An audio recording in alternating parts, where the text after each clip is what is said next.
Hi, welcome to another episode of Hot Takes. Now, with the launch of the Glen Sannox yesterday, hurrah, they say, it's finally afloat.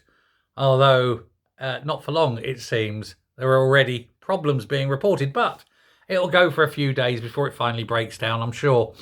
But let's not kid ourselves that that's the end of the ferry disaster, because after all, this is only one of the two. The Glen Rosa has still got to be launched.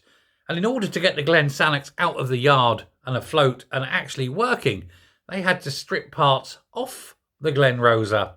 Very expensive parts. Parts that will require replacement. Parts that are still not there. So we have to ask, how long before Glen Rosa sets sail? Well, the estimates are 2 years minimum. That'll make it 9, nearly 10 years late. And again, millions over cost. It's unbelievable, isn't it? And yet another ship failing, broken. It at least won't go into the water with painted on windows, I suspect. But it might not have a full engine, and it looks like the LNG engine it's supposed to have won't ever work. They had to strip that out to try and fix the engine in the Glen Sannox, and that engine still doesn't work. They're still pumping that on its old diesel engine and struggling the hell out of it. How long before the diesel engine on the Glen Sannox falls apart? Not long. You're running it at full pace all the time. Maintenance is going to be a bitch, isn't it? And so there we go. More money. Now, the islanders, I'm sure, happy to see something sailing over the horizon at them. Although when they get there and realise that half the car deck doesn't work, you can't sit on the decks and the toilets are broken, maybe they won't be so pleased. But at least it can bring some supplies in and, fill the local shops up so they won't starve to death over the winter. But it's not going to be good, is it? But then the Glen Rosa, what are they going to do about that? It's going to be millions upon millions of pounds more in a yard that is running out of money, running out of time, running out of patience, and who've gone through, I think, and correct me, is it now they're on their fourth CEO since the boat started being built, because none of them can handle it.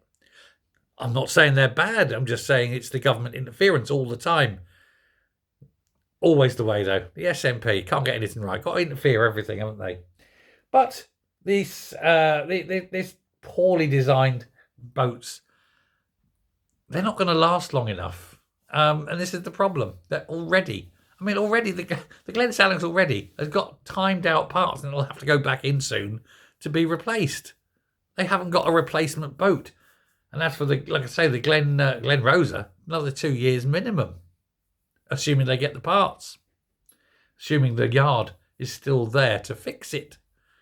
Maybe they should just start decommissioning it now, scrapping it. Probably make as much money scrapping it as you would finishing it. Hey ho. Calmac, what a genius these people are. Fancy doing that. Fancy saying, I'm going to build a boat on the Clyde. I don't think there'll be another boat built there. I don't see Ferguson Marine surviving, despite the plans are to put it into public ownership, for heaven's sake. Why? Why?